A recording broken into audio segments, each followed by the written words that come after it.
This is KCBD News Channel 11 at noon.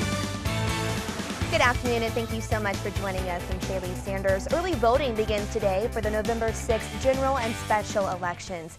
This includes selecting a number of county, state, and national elected officials in a variety of public offices. Here locally, special elections also include a $130 million bond proposal for Lubbock ISD.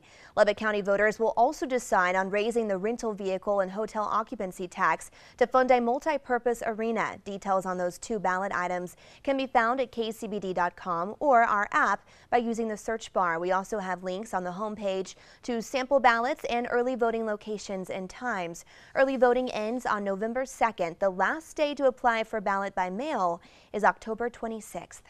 Democratic candidates for Texas governor and lieutenant governor are making stops on the High Plains and the South Plains here this week. Between trips to Amarillo and Odessa, what's being called the Fair Shot Tour will stop in Lubbock today. Candidate for Governor Lupe Valdez and candidate for Lieutenant Governor Mike Collier will hold a canvass kickoff at Jalisco's at 2211 Avenue Q at 3 o'clock this afternoon. This is part of a 10-day 40-city tour discussing a variety of topics from health care to criminal justice. Hundreds of people camped out overnight to see President Trump right here in Texas. Lines now covering an entire Houston city block across from the Toyota Center. The president scheduled to speak there tonight at a rally supporting Senator Ted Cruz's re-election bid. President Trump's campaign is now hosting a tailgate ahead of the rally, setting up large screens so everyone outside can still watch the president's speech. Back here at home, we are warming up a little bit this afternoon with temperatures starting to feel a little bit more like fall than winter. Steve joins us now from the First Alert Forecast Center with details. Steve. Shaley, we are headed towards our warmest afternoon in about 2 weeks. Let's take a look at some temperatures right now. We just have some high clouds overhead. Readings right around 60 to 62 here in the Lubbock County area, with both the airport, the Tech Campus weather stations coming in at 61 degrees. A little wider view on those temperatures right now. We'll look at some readings showing up again from the upper 50s all the way to the mid 60s currently. Paducah's at 66, Tahoka 61, Levelland 61, and Morton is already 64 degrees. And this afternoon, right around 70 to the low 70s for most of us, although some mid 70s out to the northeast part of the viewing area. Now those high clouds will continue to drift overhead today, but no rain. But take a look at what happens here over the next 48 hours. Today's high 73, tomorrow 67, Wednesday's high just 49 degrees, but a quick rebound after that. In just a few minutes, we'll take a look at the rain chances. Also, I'll update you on the hurricane that's out in the Pacific that may affect Texas. Today, county commissioners met with the National Association of Attorneys General to discuss a service agreement regarding the unfinished and backlogged death investigations at the ME's office. As we first reported last week, there are 427 backlogged cases. The new chief medical examiner says he discovered on October 1st, his first day on the job. We'll have more on today's meeting coming up tonight on KCBD News Channel 11 at 6. On the traffic watch, what the city calls major road work will begin today at a busy intersection in southwest Lubbock. Atmos Energy is set to start maintenance work on a natural gas pipeline at 82nd and Frankfort. This will put speed limits in the area at 35 miles per hour, and left turns will not be allowed at that intersection. Roads will also be closed at 80th and Frankfort as well at 82nd and Inglewood. Detours are set up to help those who need to make a left turn onto various roadways. Construction is set to last 6 weeks. A new traffic light began operating today just up from that road at another intersection. The city says crews have completed installing the signal at 73rd and Frankfort, and today it is operating in the yellow-red flash mode. Yellow will be for north and southbound traffic on Frankfort. Red will be for the east and westbound traffic on 73rd. Then tomorrow the signal will be placed in the normal green, yellow, red mode. The city wants drivers to be aware of the change and use caution in that intersection. Meanwhile, over in Wolfforth, Friendship ISD wants drivers to be aware of a new traffic signal near one of its elementary schools. It began operating today in front of Bennett Elementary on Donald Preston Drive. The city of Wolfforth and TxDOT has tested the new light over the past few weeks. Well, in an effort to learn more about the ways to help preserve Dunbar College Prep Academy, the East Lubbock Community Alliance will host a community presentation tonight.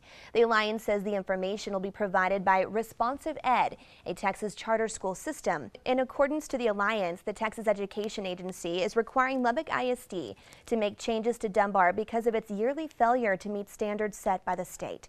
The Alliance believes one way to save the school is to contract with the charter, so it wants to hear information it can then provide to the district as it considers how to move forward.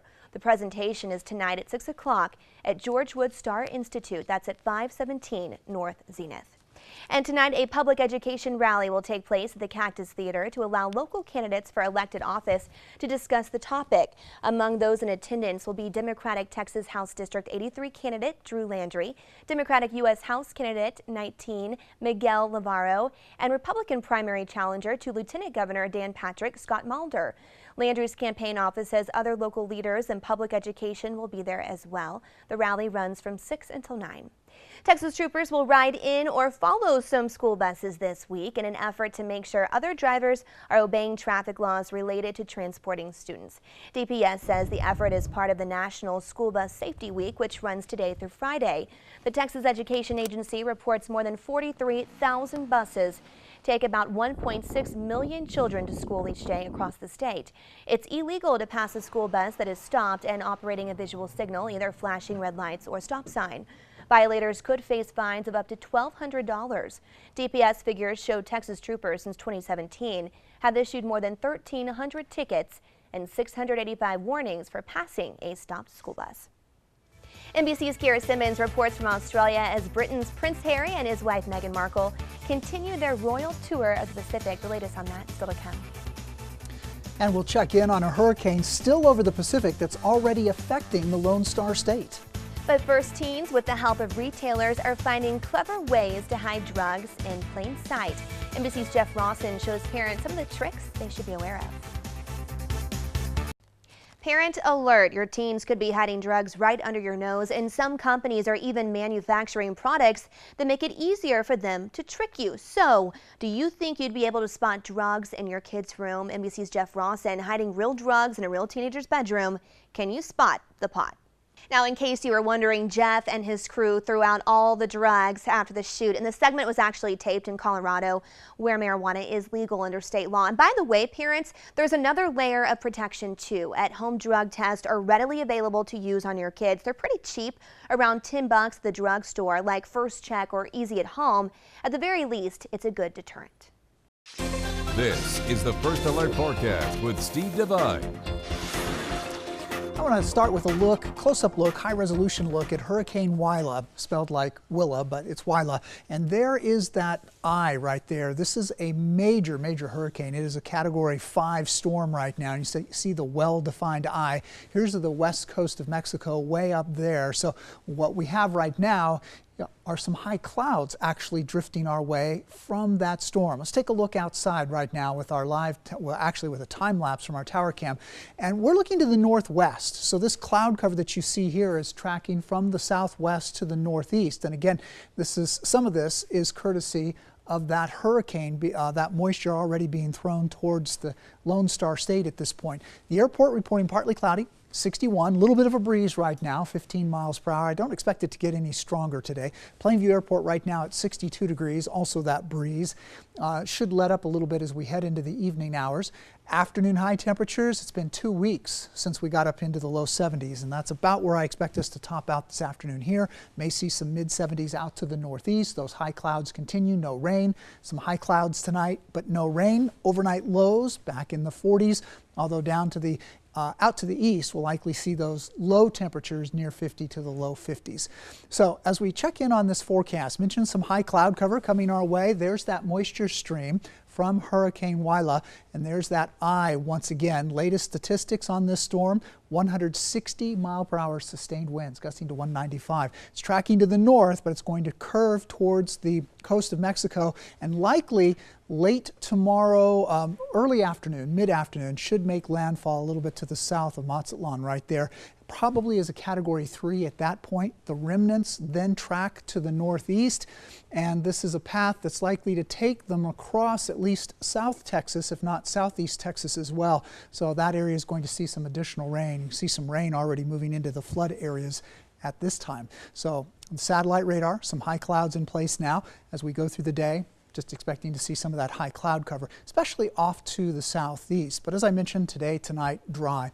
Tomorrow, more cloud cover in the area, and it'll be late in the day, probably not until the evening, when we start to see a slight chance of rain developing mainly out to the west. So that's going to be Tuesday evening. Then Tuesday night, our rain chances will start to pick up.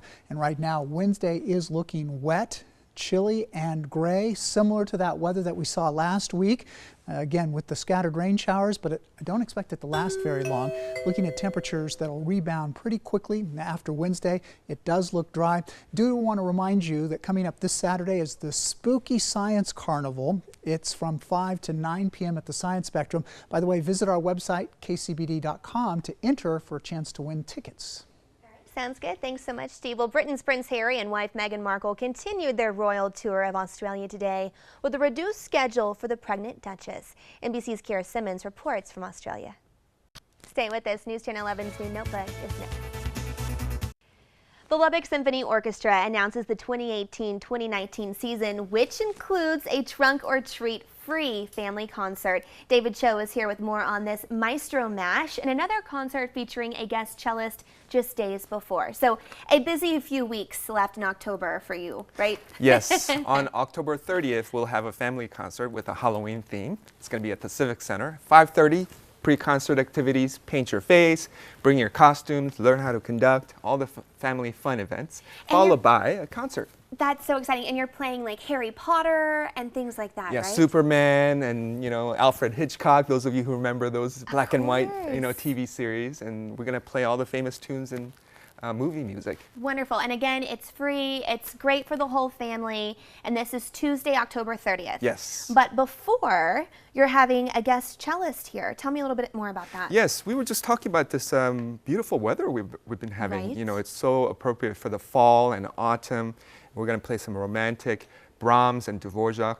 And our guest cellist will play the Schumann Cello Concerto. And that's October 26th and 27th at the Civic Center at 7:30. Wonderful. And you have all that information on your website. Yes, I just want to encourage those of you who are students. We have student rush tickets. Right. 5 minutes or 15 minutes before the show, you can get into a show for $5 cash and student ID. And before the concert, there's sound bites.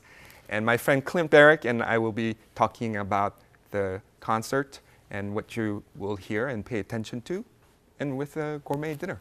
Oh, gourmet dinner. Food and great music and a conversation with you. Can't beat it. Yep, it'll be a lot of fun. Thank you so much, Thank you, David, for Shaley. being here. Stay with us. We'll be right back.